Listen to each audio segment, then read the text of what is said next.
सोहळा आनंदाचा गजर विठुरायाचा अखंड हरिनाम सप्ताह मौजे जवळा खुर्द तालुका कळंब जिल्हा उस्मानाबाद दिनांक 15 डिसेंबर ते 22 डिसेंबर 2020 श्री तुलसी रामायण कथा तसेच अखंड हरिनाम सप्ताह विनीत समस्त ग्रामस्थ मंडळी मौजे जवळा खुर्द तालुका कळंब जिल्हा उस्मानाबाद प्रक्षेपण आपल्या आवडत्या मराठी हॉटस्पॉटवर। शंकर आणि पार्वती या दोन पती पत्नीच्या मध्ये जो संवाद झाला होता तोच संवाद मी तुम्हाला ऐकणार आहे आज। जसा तुम्ही ज्या रामाविषयी प्रश्न तुम्ही मला केला असाच प्रश्न एक बार पार्वती मातेने जगदंबेने भोलेनाथाला केला होता। तो कधी केला, का केला, कुठे केला? गोस्वामी तुलसीदासजी तो सगळा प्रसंग आपल्या समोर मांडतात। तुलसीदासजी वर्णन करतायत। एक बार त्रेता युग माही शंभु गए कुंभजरी सिपाही। एक बार त्रेता युगामध्ये, लक्ष द्या मुलांना थोडस तिकडे बघायचं, त्रेतायुग होतो त्रेतायुग। आणि त्या त्रेतायुगामध्ये काय झालं, इकडे दक्षिणेमध्ये कुंभज महाराजांनी, कुंभज ऋषींनी दक्षिणेमध्ये कुंभज ऋषीने आपल्या आश्रमावरती रामकथेचं आयोजन केलं। सुंदर दिव्य रामकथेचं आयोजन केलं आणि त्या रामकथेच्या पत्रिका तयार केल्या। त्या रामकथेची निमंत्रण पत्रिका कुंभज महाराजांनी शंकराला पाठवली कैलासावरती। शंकराच्या हातामध्ये ती कार्यक्रमाची पत्रिका पडता क्षणी अत्यंत मनाला प्रसन्नता निर्माण झाली आणि भोलेनाथ आपलं वाहन भोलेनाथाने बाहेर काढलं, नंदी। आणि नंदीवर आरूढ होऊन शंकर भगवान रामकथा ऐकण्यासाठी, रामकथा श्रवणासाठी निघणार। तोच शंकराची पूर्व पत्नी, शंकराची पूर्व पत्नी सती, त्या सतीनं पाहिलं, धावत आली, विचारू लागली, नाथ आप कहां जा रहे हो? देवी, कुंभज महाराज के आश्रम में राम कथा का आयोजन किया गया है। हाँ, अभी अभी निमंत्रण पत्रिका मुझे मिली है तो राम कथा सुनने के लिए कुंभज महाराज के आश्रम में जा रहा हूं देवी। अच्छा प्रभु, आप अकेले ही जाओगे, मुझे साथ में नहीं ले जाओगे क्या? अरे देवी, यदि तुम्हारी आने की इच्छा है तो तुम भी मेरे साथ में चल सकती हो। यदि तुम्हारी प्रसन्नता है राम कथा सुनने में, परमात्मा कथा सुनने में यदि तुम्हारी रुचि है तो तू भी कथा सुनने के लिए आ सकती हो। भोलेनाथ ने अपनी पत्नी सती को भी अपने साथ में ले लिया, घेतलं सतीलाही सोबत, बसवलं नंदीवर। मागे बसवलं की पुढे? पुढे बसवलं, मागे बसवलं नाही, कारण मागे बसवण्याची पद्धत आता अलीकडे आलेली आहे मोटरसायकल आल्यापासून। पहिलं राजे लोक आपल्या पत्नीवर प्रेम करायचे, घोड्यावर बसून नेत असताना दादा राजे लोक आपल्या पत्नीला पुढे बसून न्यायचे, मागे बसून नाही। हिरो होंडा गाडी आली ना तेव्हापासून मागे बसवायची पद्धत सुरू झाली। शंकरानं बसवलंय पार्वतीला, नंदीवर विराजमान केलं। शंकर भगवान मुक्काम दर मुक्काम, मजल दर मजल करत करत शंकर भगवान कुंभज ऋषीच्या आश्रमावरती येतात बघा। आता कुंभज ऋषीच्या आश्रमावर शंकर भगवान येणार म्हटल्यानंतर यथा राजा तथा पूजा, यथा राजा तथा पूजा, जैसा देव वैसी पूजा। जसा राजा असेल तशी पूजा, जसा देव असेल तशी पूजा. आता एक कोण सामान्य माणूस येणार नाही कथा ऐकण्यासाठी. सब देवन का देव बड़ा बाबा भोलेनाथ महादेव राम कथा सुनने के लिए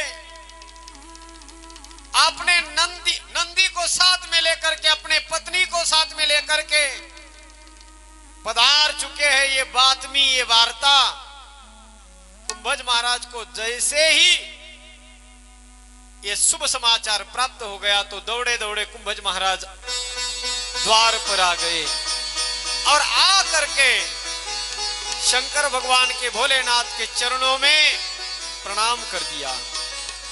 आल्याबरोबर भोलेनाथाच्या चरणावर कुंभज ऋषीने प्रणाम केला. कथा सांगणार होते कुंभज ऋषी, श्रोते बनून ऐकायला आले शंकर भगवान आपल्या पत्नीला घेऊन. पण सांगणारा जो वक्ता आहे, कथा सांगणारा वक्ता, त्या वक्त्यानं ऐकायला आलेल्या श्रोत्यांचं पहिलं दर्शन घेतलं. कारण आलेला श्रोता काही सामान्य नव्हता, सज्जन हो. रामकथेमध्ये वक्ता आणि श्रोता सारखेच असतात. श्रोता बक्ता ज्ञान निधी कथा राम की होय. रामजीची कथा जिथे असते ना तिथे श्रोताही ज्ञानी आहे आणि वक्ता सुद्धा ज्ञानी आहे. शंकर भगवंताचा अधिकार सामान्य नाही असं समजून कुंभज ऋषीने प्रणाम केला. सज्जन हो, पण शेजारी उभी होती सती. सती ही तार्किक बापाची मुलगी आहे. कारण सती दक्षाची मुलगी, दक्ष हा तार्किक आहे. तार्किकाची मुलगी असल्यामुळे त्या सतीने तर्क लावायला सुरुवात केली. सती मनात विचार करते, आपण ज्याच्याकडे कथा ऐकायला आलो तो सांगणारा, कथा सांगणारा बाबाच आपली पूजा करायला लागलाय, आपलं दर्शन घ्यायला लागला, तर मग हा काय कथा सांगणार आहे. मनामध्ये संदेह निर्माण झाला त्या सतीच्या. सज्जन हो, मी बोललो, एकदा का माणसाच्या मनामध्ये संशय आणि संदेह निर्माण झाला की तो काही केलं तरी तो संदेह आणि संशय नष्ट होत नाही. कुंभज ऋषीने शंकराचं आदरातिथ्य केलं. सुंदर आसन बसण्यासाठी टाकलंय. आपण स्वतः सिंहासनावर बसले. गोड कथा सुरूही झाली. सज्जन हो, कथा सुरू झाली आणि सुंदर रसप्रद कथा चालू असताना शंकराने मनोभावे त्या कथेचा आस्वाद घेतला. पण सतीने मात्र बसलीच कथेमध्ये, मंडपात शंकराच्या मांडीला मांडी लावून बसले, पण ध्यान तिचं कथेकडे नाही. जवळी नाही चित्त काय मांडले से प्रेत, अशीच अवस्था त्या सतीची झाली आहे. बसली कथेच्या मंडपामध्ये पण कथेकडे तिचं लक्ष नाही. सज्जन हो, शंकराने ती आनंदाने कथा ऐकली. काही दिवस कथा ऐकली, काही दिवस कथा सांगितली आणि बराच काळ तिथे कुंभज ऋषीच्या आश्रमावर शंकर भगवान राहिले. आणि एक दिवस शंकराने कुंभज महाराजांना जाण्याची परवानगी मागितली. मुनीसन विदा मागी त्रिपुरारी.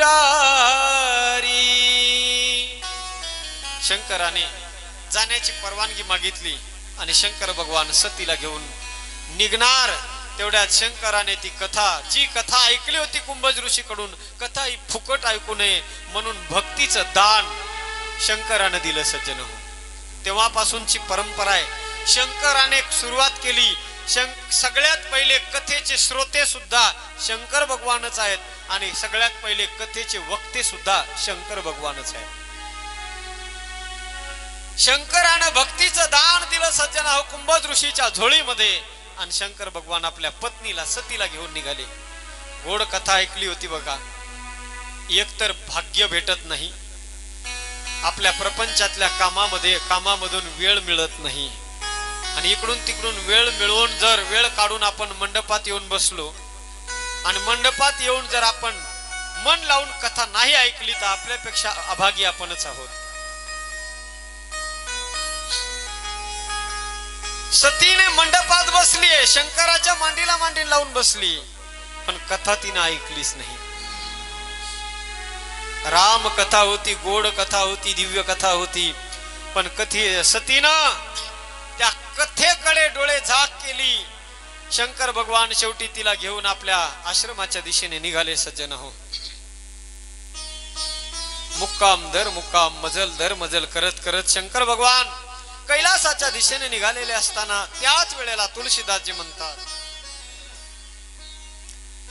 तेही अवसर भंजन महिभारा हरि रघुवंश लीनावतारा.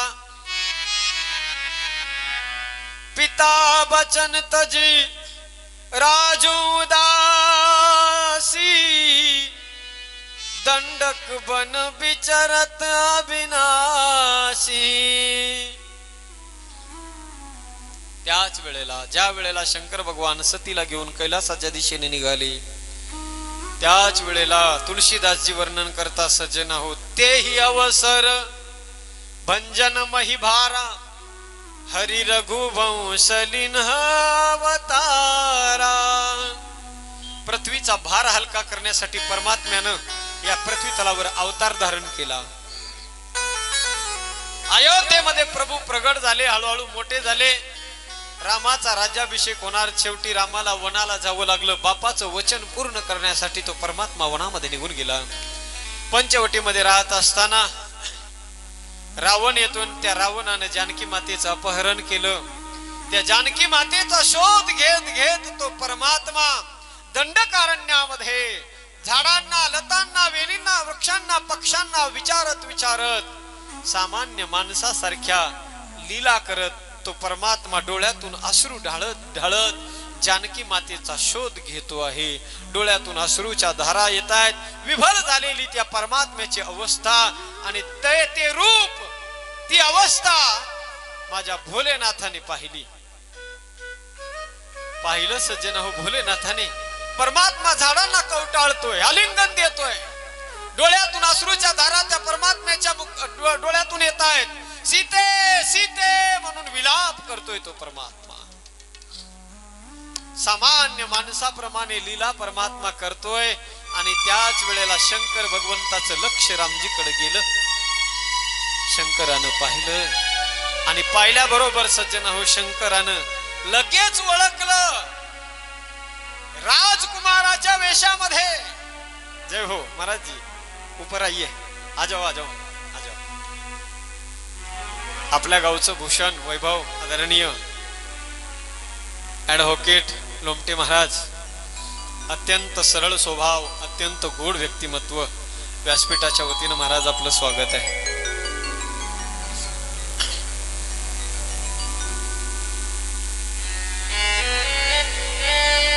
शंकर भगवंताने जाणलं की हा परमात्मा आहे. आणि पाहता क्षणी शंकरानं आपले दोन्ही हात जोडले आणि प्रणाम केला. सती बाजूला उभी. सतीनं पाहिलं की माझे पतिदेव कोणाला तरी प्रणाम करतायत, कोणाला तरी हात जोडतायत. बघते सती तर कोण, सामान्य राजकुमाराच्या वेशामध्ये कोणीतरी एक राजकुमार दिसतोय. त्याची पत्नी हरवली आहे. आपल्या पत्नीच्या विरहाने तो एवढा दुःखी झालाय, एवढा व्याकुळ झालाय की त्याला हे देखील कळत नाही की आपल्या पत्नीचा शोध नेमका कोणाला विचारावा. झाडांना विचारतोय, झाड काय बोलणार आहेत का? दगडांना विचारतो, पक्ष्यांना विचारतोय, वृक्षांना विचारतोय. सीते सीते म्हणून विव्हळ झालाय, विलाप करतोय.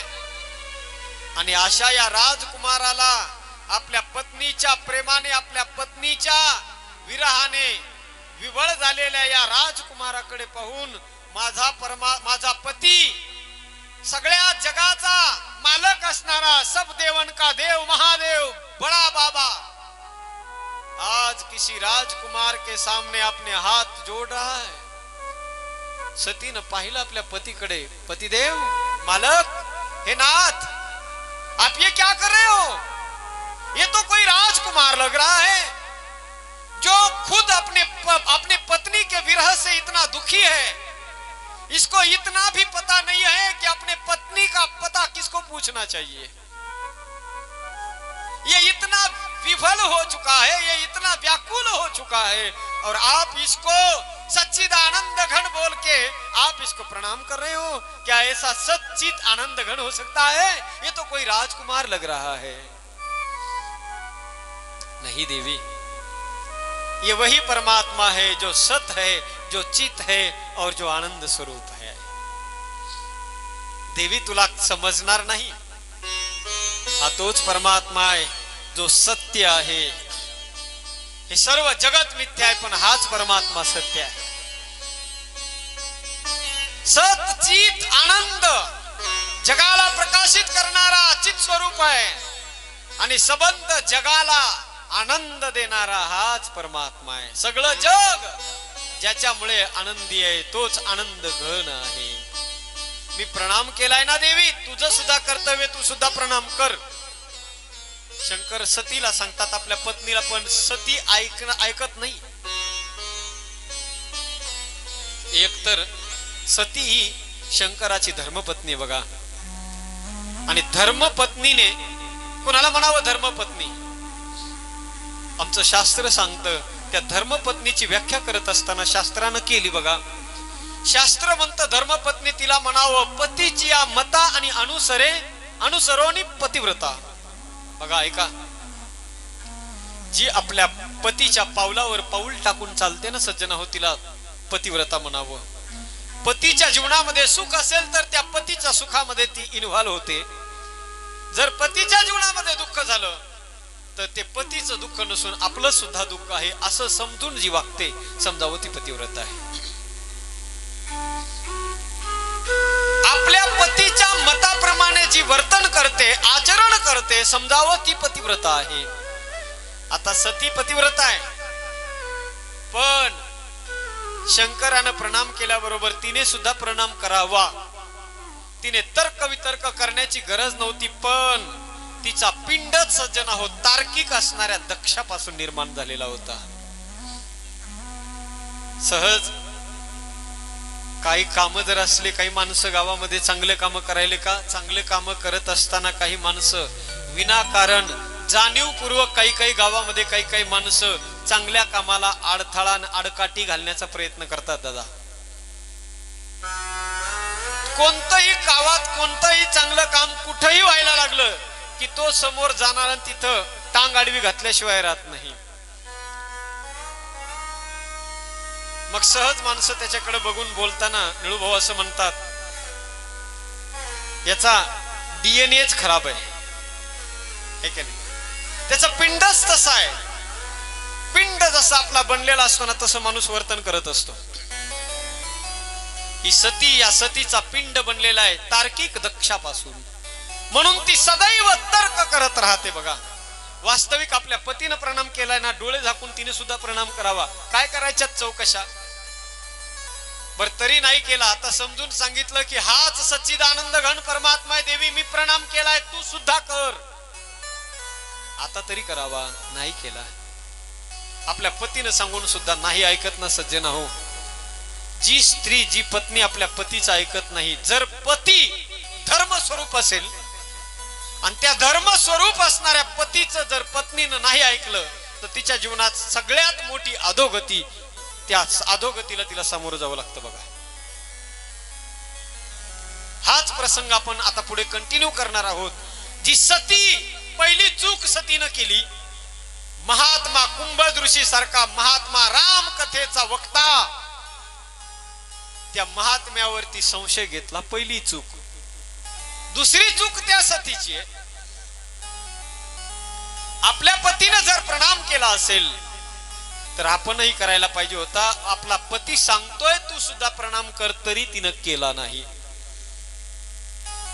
शंकर भगवंताला समजावून सांगावं लागलं, देवी जासु कथा कुंभाजेरी सी गाई, भगती जासु मैं मुनि सुनाई।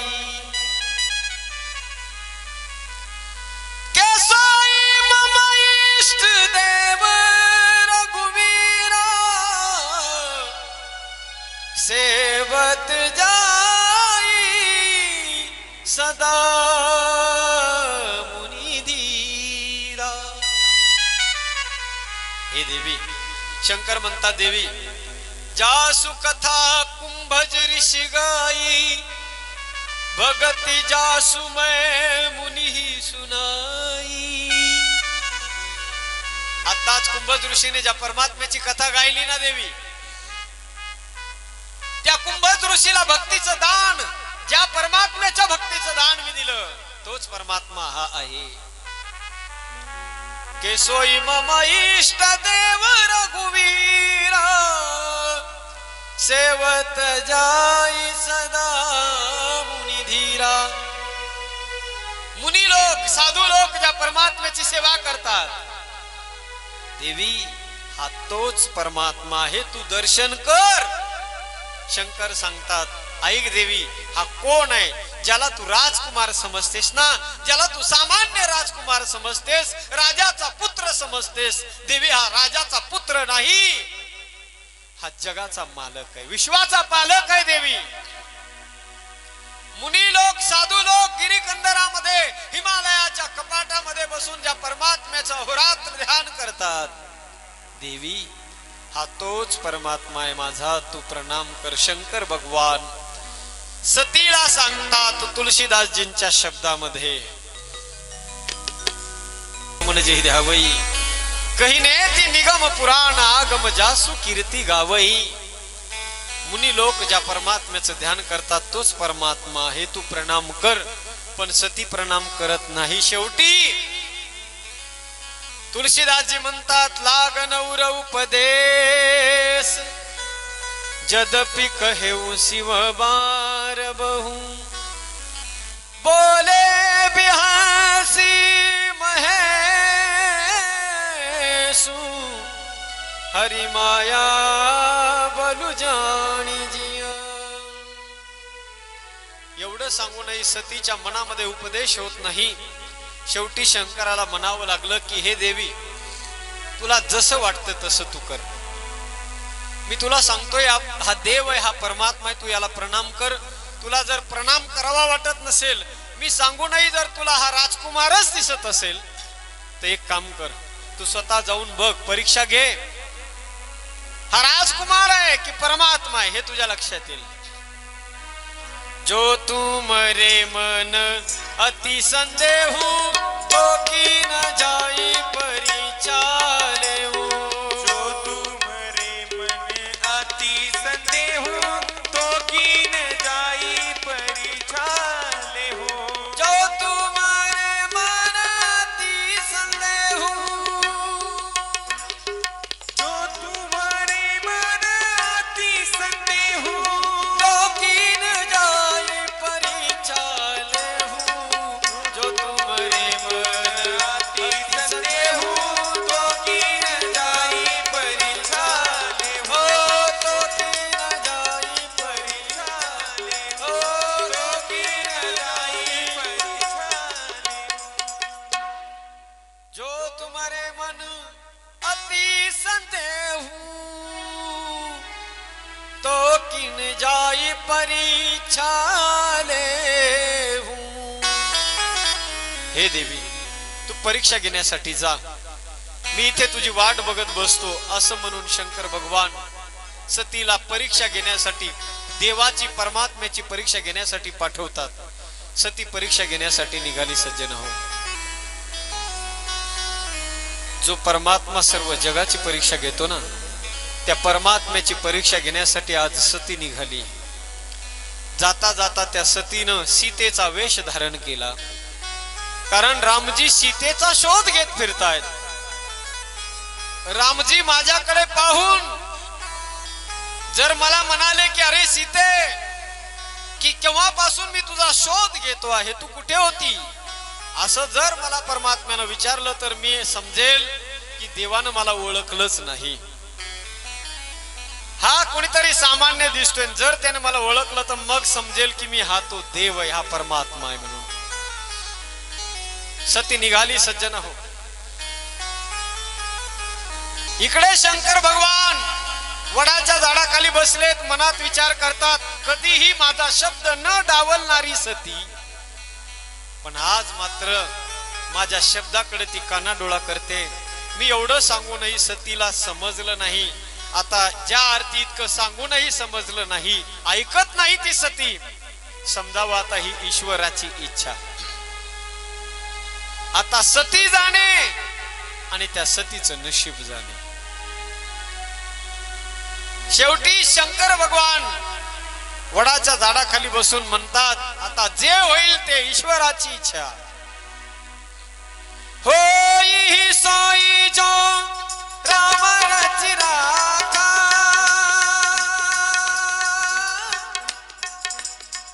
होई सोई जो राम रची राखा, को करी तर गड़ा वैसा का. राम सिया राम जय जय राम. राम सिया राम जय जय राम.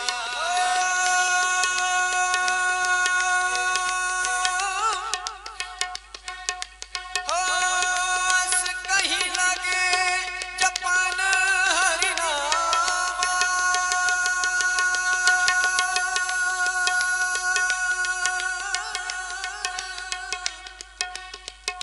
गई सती जल प्रभु सुखधामा. सिया राम जय जय राम. राम सिया राम जय जय राम. सिया राम जय जय राम. शंकर भगवान बसले वाट बघत तिची. सती गेली सज्जना हो. सीतेचा वेश धारण केला, रामाच्या मागे मागे चालायला लागली सीतेचं रूप धारण करून. लक्ष्मणाने सहज मागे वळून पाहिलं. लक्ष्मणाने वळून पाहिल्याबरोबर पहिल्याच वेळेला लक्ष्मणाला कोण दिसलं सज्जना हो? सीतेच्या रूपामध्ये सती दिसली. पण जरा पहिल्याच वेळेला पाहिल्याबरोबर थोडासा भ्रम निर्माण झाला मनामध्ये. लक्ष्मणजी मनात विचार करतात, जानकी माता तर 14 वर्ष पूर्ण झाल्यानंतर, वनवासाचा काळ पूर्ण झाल्यानंतर भेटणार होती, आणि आता ही अचानक मध्येच कशी काय? मनामध्ये लक्ष्मणाचा भ्रम निर्माण झाला. पण आता रामाला लक्ष्मणजी काही म्हणत नाहीत, कारण लक्ष्मणाने ओळखलं की ज्या अर्थी मी पाठीमागे वळून पाहिलं, मला जाणवलं की माझ्या मागे कोणीतरी चालतंय.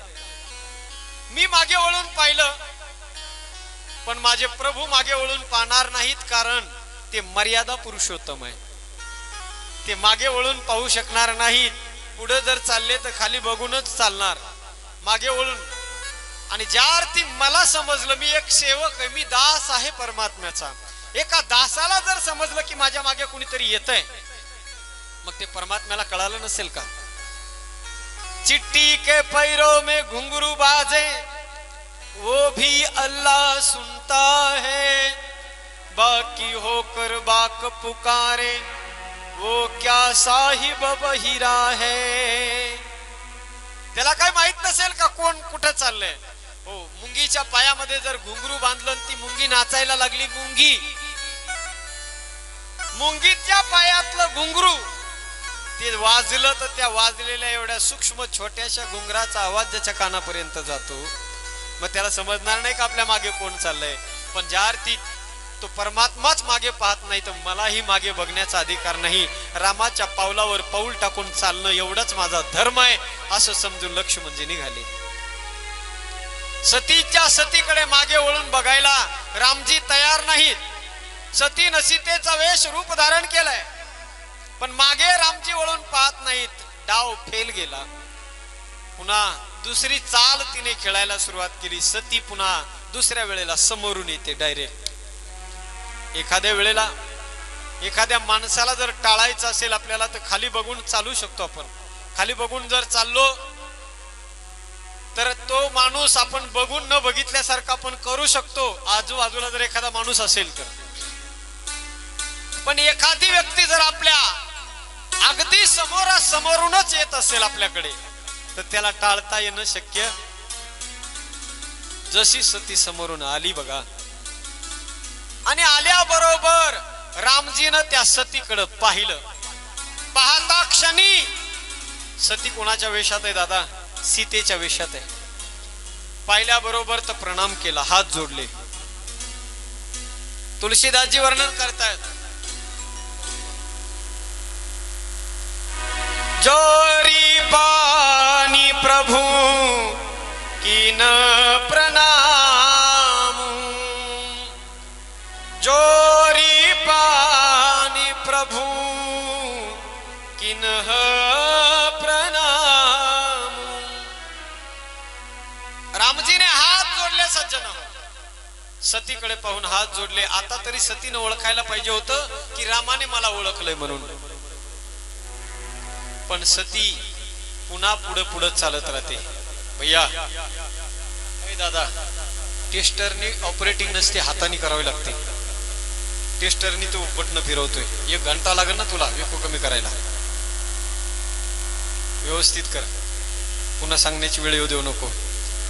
जोरी पानी प्रभु किन्ह प्रणाम, पिता समेत लिनह निज नामू.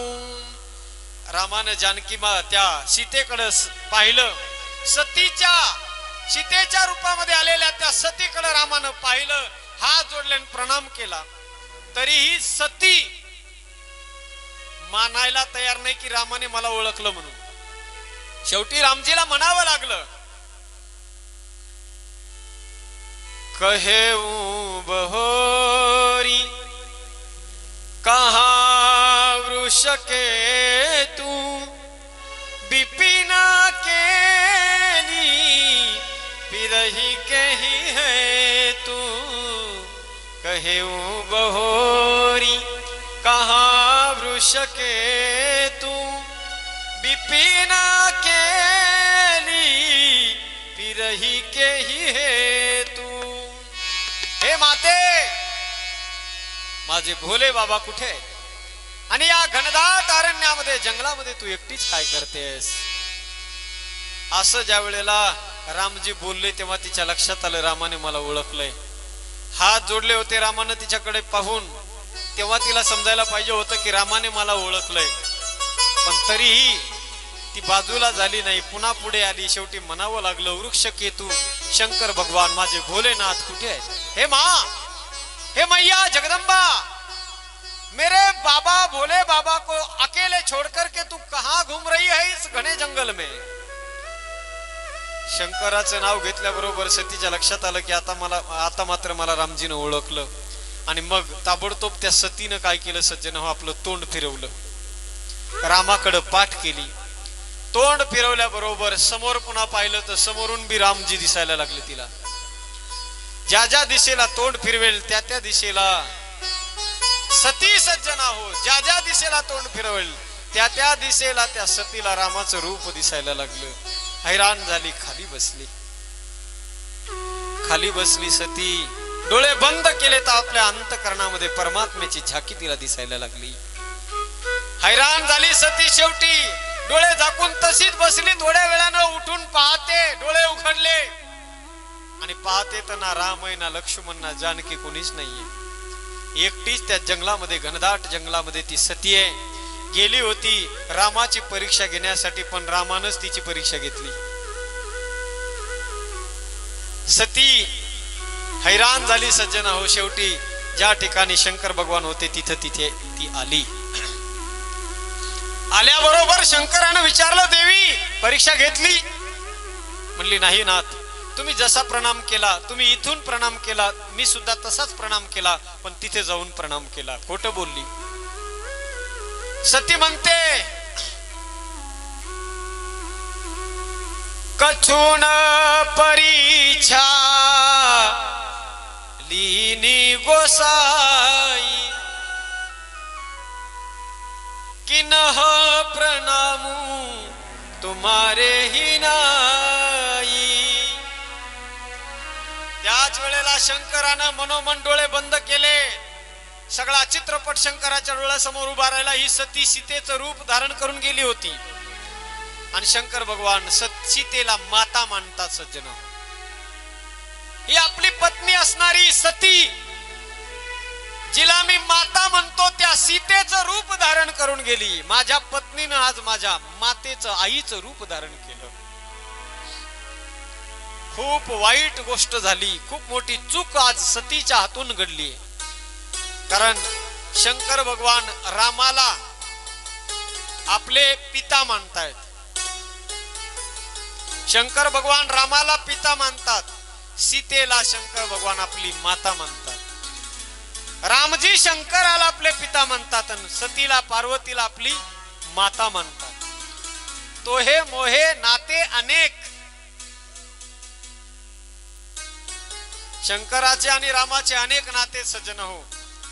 पिता पुत्राचं नातं आहे, गुरु शिष्याचं नातं आहे, देव भक्ताचं नातं आहे, मित्राचं नातं आहे, सख्यत्वाचं नातं आहे, अनेक नाते आहेत. शंकरानं विचार केला, आज या सतीनं माझ्या आईचं रूप धारण करून सती गेली होती, पण शंकर भगवान सतीला काही म्हणत नाहीत. पण मनोमन निर्णय केला शंकरानं सज्जन हो, की आज ज्या सतीनं, ज्या माझ्या पत्नीनं माझ्या आईचं रूप धारण केलं, आता त्या सतीला मी पत्नी म्हणून तिचा स्वीकार मी करू शकत नाही. ती माझी आई बनून गेली आहे. माझ्या आईचं रूप धारण त्या सतीनं केलं. मग आता काय करावं? त्या सतीचा स्वीकार आपल्याला करता येणार नाही, कारण ती आता माझी आई झालेली आहे. आई जर बनली असेल तर आता मला पत्नी म्हणून तिचा स्वीकार करता येणार नाही. जर केला तर धर्म भ्रष्ट होईल. आणि जर सतीचा आता मी त्याग केला तर सती सारखं एक निष्ठ पात्र आता पुन्हा शंकराच्या जीवनामध्ये दुसरं भेटणारही नाही. काय करावं काही कळेना शंकराला. सतीचा त्याग करावा का सतीचा स्वीकार करावा?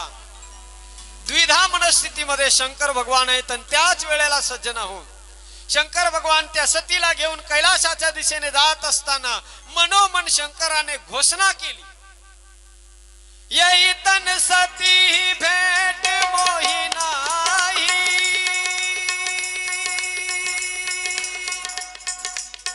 यही तन सती भेट मोही नाही, शिव संकल्प कीन मन माही, शिव संकल्प कीन मन माही, यही तन सती भेट मोही नाही,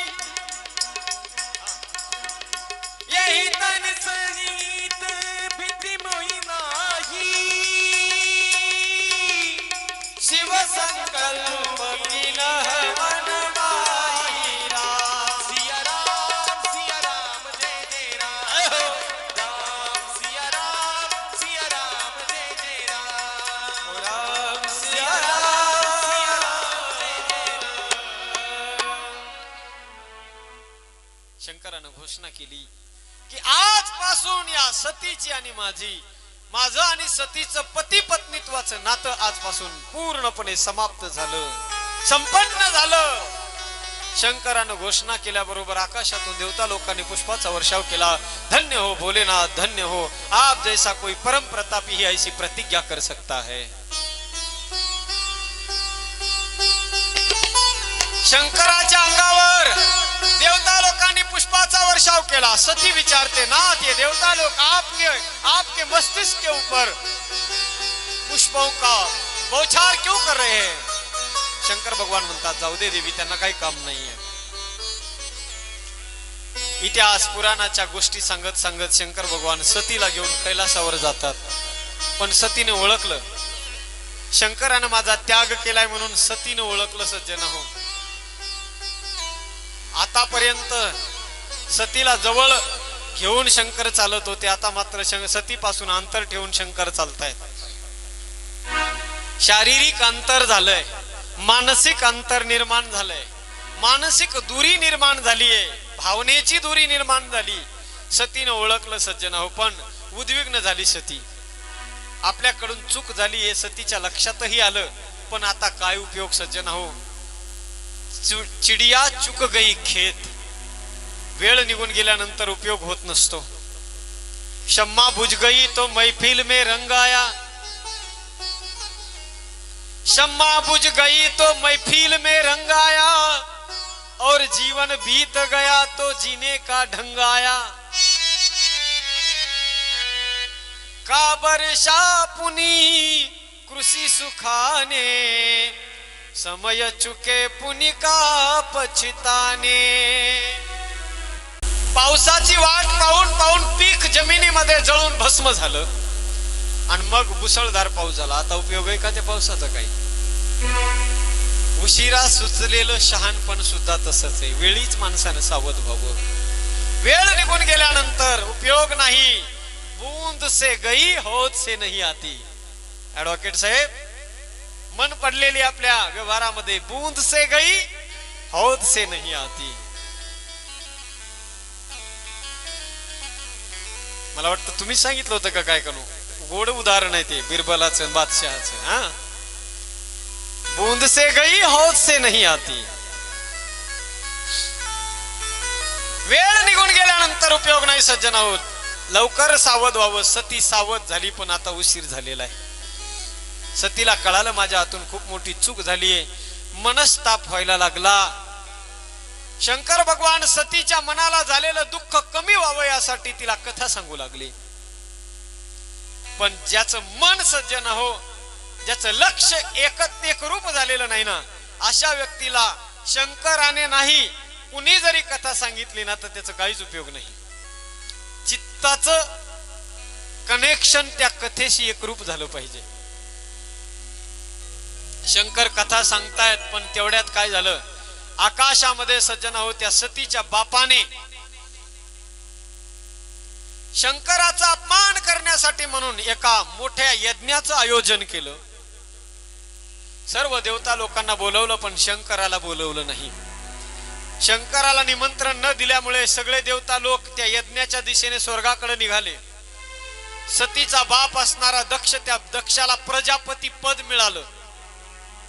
तुळशीदासजी म्हणतात असा या जगात कोणी माणूस जन्माला आलेला नाही माईचा लाल, ज्याच्या जीवनामध्ये ज्याला पद मिळाल्यानंतर त्याच्या जीवनात त्याला मद येणार नाही.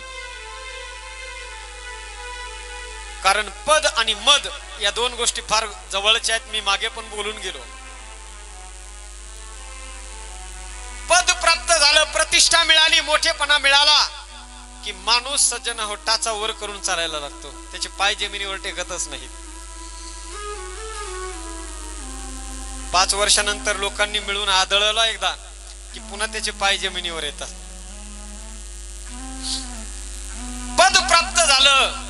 तुळशीदासजी म्हणतात असा कोणीही या जगामध्ये नाही ज्याला पद मिळाल्यानंतर मद येणार नाही. दक्षाला मद निर्माण झाला आणि त्या मदोन्मत्त झालेल्या अहंकारी दक्षाने आपल्या जावयाचा शंकराचा अपमान करण्यासाठी, बदला घेण्यासाठी म्हणून यज्ञ केला. यज्ञ कोणाचा बदला घेण्यासाठी नसावा सज्जन हो. बदला घेण्यासाठी म्हणून जर यज्ञ केला तर तो यज्ञ कधीच फलीभूत होत नसतो. यज्ञ हा प्रसादासाठी असतो. यज्ञ हा आनंद देण्यासाठी असतो. दक्षानं यज्ञ ठेवला पण अपमान करण्यासाठी, बदला घेण्यासाठी यज्ञ. सगळ्या देवता लोकांना निमंत्रण मिळाले. आपले आपले विमान घेऊन देवता लोक निघाले सज्जन. विमानाचा भराभर आवाज यायला लागला. शंकर भगवान कैलासावर सतीला कथा सांगत होते. कानावर विमानाचा भराभर आवाज यायला लागला. सती कथा ऐकत होती पण विमानाचे शब्द, सगळे विमानाचा आवाज कानावर येत असताना तिचं लक्ष लागेल ना त्या कथेकडे. शंकराला विचारू लागली, नाथ हे विमानाचा आवाज कुठून येतोय? हे विमान नेमकं जातायत कुठे? आज जरा जास्तच विमान चाललेत. शंकर भगवान म्हणतात, देवी तुझ्या बापाच्या घरी फार मोठा एक यज्ञ आहे. त्या यज्ञामध्ये सर्व देवता लोकांना निमंत्रण दिलेलं आहे पण मला निमंत्रण तिथं दिलेलं नाही. हे देवी, आणि आपल्याला तिथं निमंत्रण नसल्यामुळे आपण तिथे जाणं उचित नाही. तसही देवी, माणसानं बिना बोलावता कुठेही जाऊ नये. बिना बोलावता जर माणूस गेला आणि तिथं त्याचा सन्मान जर नाही झाला तर तिथं भयंकर त्याचा त्रास होऊ शकतो. कुठं कुठं जावं बघा बिना बोलावता. मित्रानं मित्राच्या घरी बिना बोलावता जावं. शिष्याने गुरुच्या घरी बिना बोलावता जावं. देवाच्या दरबारामध्ये भक्तानं बिना बोलावता जावं. आणि पुत्राने मुलाने बापाच्या घरी बिना बोलावता जावं. या 4 ठिकाणी बिना बोलावता जावं. पण या 4 ठिकाणी सुद्धा हे देवी, या 4 ठिकाणी सुद्धा आपल्या जाण्यामुळे जर त्यांना त्रास होणार असेल तर या 4 ठिकाणी सुद्धा जाऊ नये. नाही जावं सज्जन. आपल्या जाण्याने जर त्या समोरच्या व्यक्तीला आनंद होत असेल तरच आपण तिथं जावं. आपण तिथं जाऊन जर आपला तिथे अनादर होणार असेल तर तिथं तरी जाऊ नये माणसाने. तुलसीदासजी म्हणतात, प्रेम नाही आदर नहीं, नैनन नहीं स्नेह, तुलसी तहा न जाइए कंचन बरसत नहीं. प्रेम नाही, आदर नाही, नैनन नाही, स्नेह. जिथे प्रेम नाही, जिथे जाण्याने आपल्याला प्रेम मिळणार नाही, आदर मिळणार नाही, मान मिळणार नाही, अशा ठिकाणी देवी आपण जाऊ नये. शंकर भगवान सतीला सांगतायत की हे देवी, जिस घर पर आदर मान न हो उस घर पर जाना ना चाहिए. जिस घर पर आदर मान न हो उस घर पर जाना चाहिए. जिस घर पर आदर मान नहीं उस घर पर जाना चाहिए.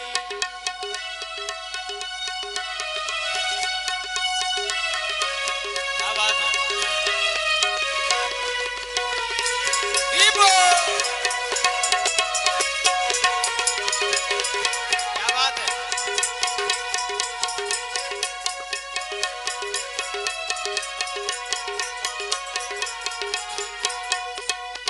चाहे बेटा कितना प्यारा हो उसे सिर पे चढ़ाना ना चाहिए. बेटा कितना प्यारा हो क्या बात है? उसे सिर पर चढ़ना ना चाहिए. चाहे बेटा कितना प्यारा हो उसे सिर पे चढ़ाना ना चाहिए. चाहे बेटा कितना प्यारा हो उसे सिर पर चढ़ाना ना चाहिए. चाहे बेटी, चाहे बेटी, चाहे बेटी कितनी लाडली हो घर घर में घुमाना ना चाहिए. मान न हो उस घर पर जाना ना चाहिए. जिस घर पर आदर मान न हो उस घर पर जाना हरि ना बोल! चाहिए. ताली! जिस घर पर एक साथ मान ताली! नहीं उस घर पर जाना ना चाहिए.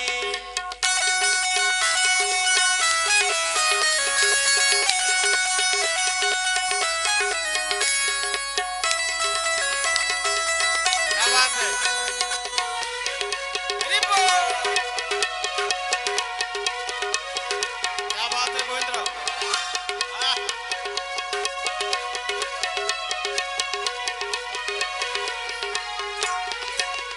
चाहे कितना बैरी हो भाई उसे बेच पाना ना चाहिए. कितना बैरी हो भाई उसे भेद छिपाना ना चाहिए. चाहे कितना बैरी हो भाई उसे बेच पाना ना चाहिए. जिस घर पर आदर मान नहीं उस घर पर जाना ना चाहिए. जिस घर पर आदर मान नहीं उस घर पर जाना ना चाहिए. है, जिस घर पर आदर मान न हो उस घर पर जाना ना चाहिए. जिस घर पर आदर मान हो उस घर पर जाना ना चाहिए. जिस भजन में राम का नाम न हो उस भजन को गाना ना चाहिए. जिस भजन में राम का नाम हो ये उस बोल! भजन को गाना ना चाहिए. जिस भजन में राम का नाम न हो उस भजन को गाना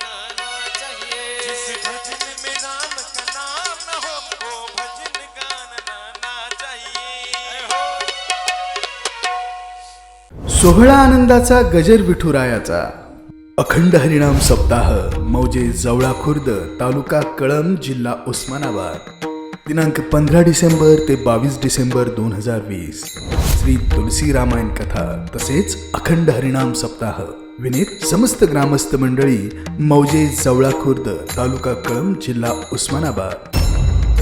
प्रक्षेपण आपल्या आवडत्या मराठी हॉटस्पॉटवर.